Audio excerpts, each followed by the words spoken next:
Kemarin tentang pakaian saja. Pakaian. Oh ya, pakaian. Ya.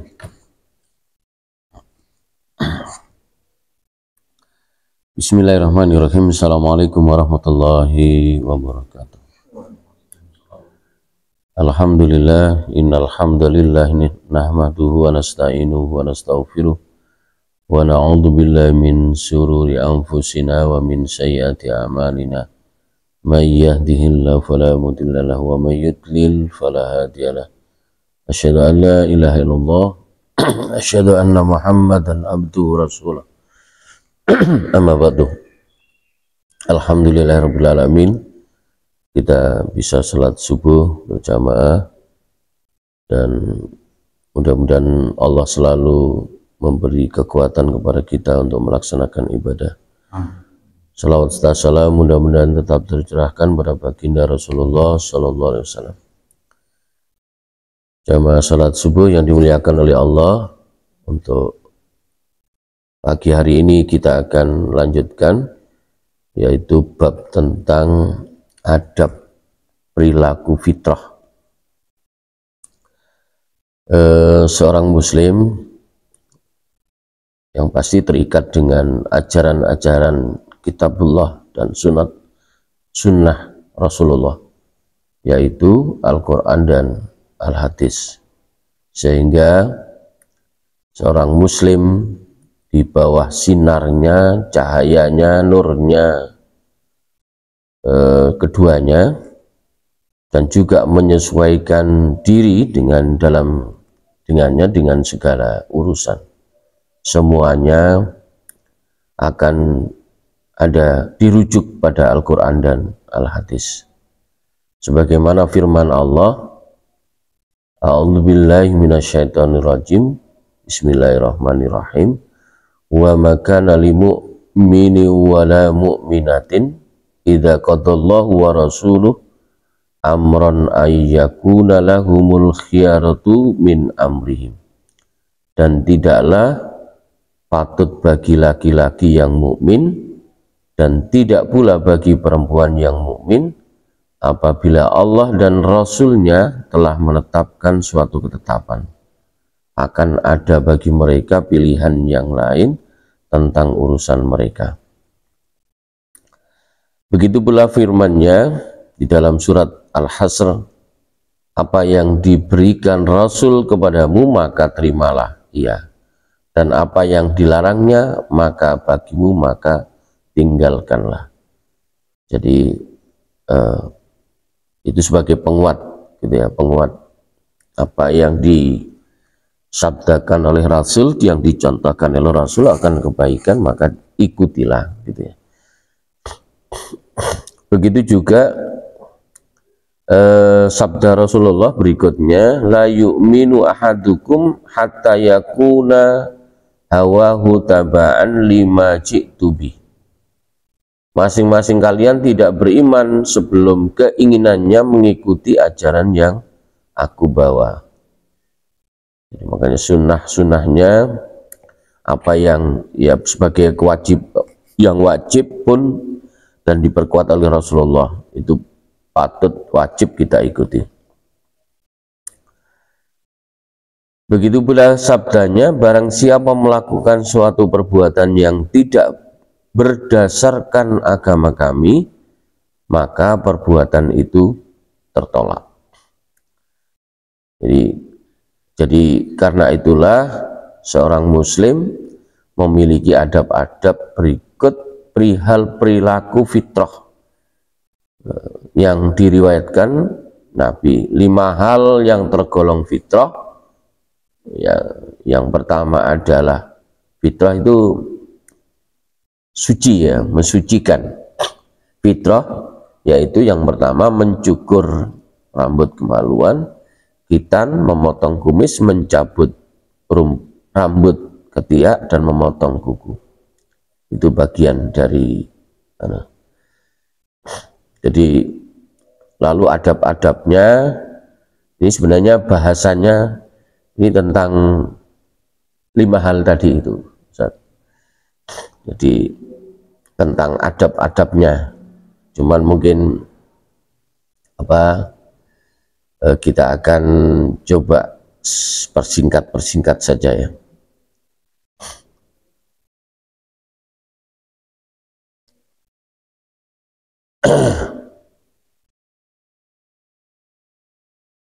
Atau mungkin kita lewatkan saja karena maujud. Kita coba ke adab tidur ya, adab tidur. Tapi yang jelas dari 5 hal tadi itu, anak-anak kenapa kok Bu Guru, Pak Guru biasanya meriksa kukunya ya? Ya, meriksa kukunya untuk dipotong. Ingatlah itu bagian dari apa? Dari menjaga kefitrahan, kesucian. Jadi memotong kuku itu dan ya dianjurkan memulai dari, jadi kalau adabnya itu memulai dari tangan kanan dulu lalu kiri, kemudian kaki kanan, selanjutnya yang kiri gitu ya. Pasalnya Rasulullah suka memulai dari kanan dalam hal itu. Jadi seorang muslim itu melakukan semua hal itu meneladani apa yang dicontohkan oleh Rasulullah, sehingga kita mengikuti sunnahnya. Bahkan pernah membaca di dalam satu bacaannya, cuman lupa bukunya, saya cari nggak ada itu. Jadi sampai apa ini, anaknya setan itu disimpan di bawah kuku, disimpan di bawah kuku gitu. Jadi itu. Oke, sekilas tentang berikutnya adalah adab tidur. Seorang muslim memandang tidur sebagai bagian dari nikmat yang dikaruniakan Allah SWT kepada para hambanya, sebagaimana dalam firman-Nya, wa mir rahmati ja'ala lakumul laila wan nahar litaskunu fihi walitabtaghu min fadli wala'allakum tashkurun. Dan karena rahmatnya Dia menjadikan untukmu malam dan siang supaya kamu beristirahat pada malam itu, dan supaya kamu mencari sebagian dari karunia-Nya pada siang hari, dan agar kamu bersyukur kepadanya. Nah, begitu pula firman-Nya di dalam surat An-Naba, dan kami jadikan tidurmu untuk istirahat ya. Jadi pasalnya diamnya seseorang selama beberapa jam pada malam hari setelah beraktivitas di siang hari merupakan satu hal yang mendukung vitalitas raga gitu ya, menjaga kesehatan dan memelihara semangat agar dia dapat menunaikan tugas-tugasnya sebagai makhluk yang diciptakan oleh Allah. Nah, sekarang adab-adab tidur. Yang pertama adalah tidak menunda tidur setelah sholat isya kalau tidak ada aktivitas yang memang prioritas ya, kecuali jika terpaksa tadi ya. Misalnya dia harus mengulang-ulang pelajaran bersama-sama, atau berbincang dengan tamu, atau berakrab-akrab dengan keluarga, itu pengecualian. Ini berdasarkan riwayat Abu Barzah bahwa Nabi tidak menyukai tidur sebelum sholat isya ya, dan berbincang-bincang setelah isya. Yang kedua, berupaya keras agar tidur dalam keadaan berwudu berdasarkan sabda Rasulullah, apabila engkau hendak tidur maka berwuduklah layaknya wudukmu untuk sholat ya.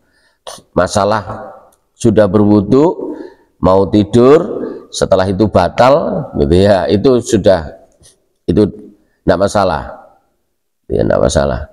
Lalu yang ketiga, memulai tidur dengan berbaring pada pinggang kanan dan membantalkan tangan kanan begini, gitu ya.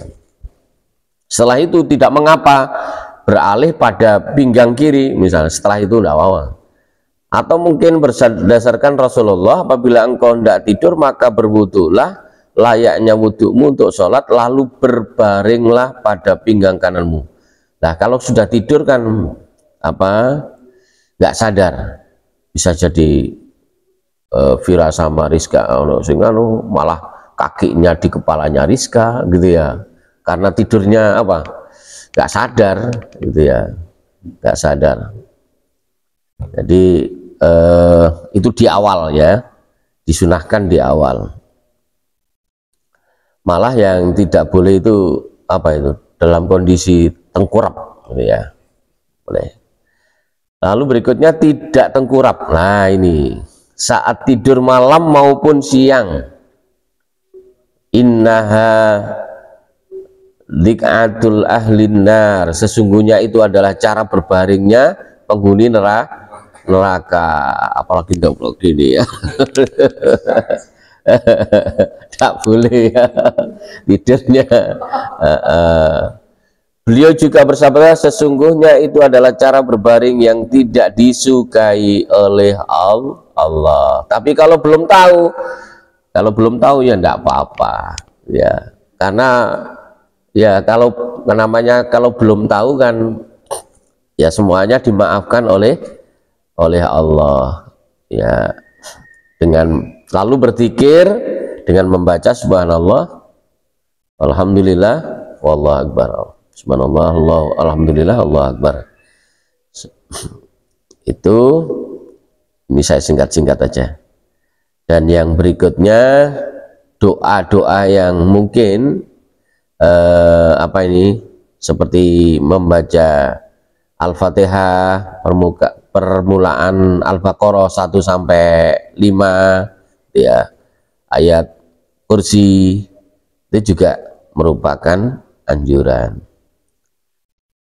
Termasuk membaca doa Bismika Allahumma ahya wa bismika amut. Tapi ada yang menyatakan juga kebalikannya, Bismika Allahumma amut, Bismika Allahumma ahya. Jadi seperti itu. Begitu juga pada saat ketika bangun tidur di pagi hari juga, alhamdulillahilladzi ahyana ba'dama amatana wa ilaihin nusyur.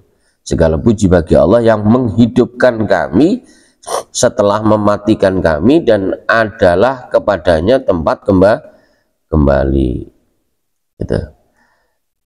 Itu mungkin sekilas tentang adab tidur. Dan yang jelas sebelum tidur juga disunahkan untuk mengibas-ibas, membersihkan tempat tidurnya dengan lidi gitu ya, atau dengan apalah itu. Yang pertama gunanya menyingkirkan mungkin ada hewan-hewan kecil, ada semut dan sebagainya, itu yang pertama. Yang kedua mengusir bangsa lain yang mau tidur bareng gitu ya di dalam satu kamar itu. Itu saja mungkin yang bisa kita pelajari di kegiatan pagi hari ini, mudah-mudahan bermanfaat. Kita akhiri dengan membaca hamdalah, alhamdulillahirabbil alamin, subhanakallahumma bihamdika asyhadu an la ilaha illa anta astaghfiruka wa atubu ilaik. Wassalamualaikum warahmatullahi wabarakatuh.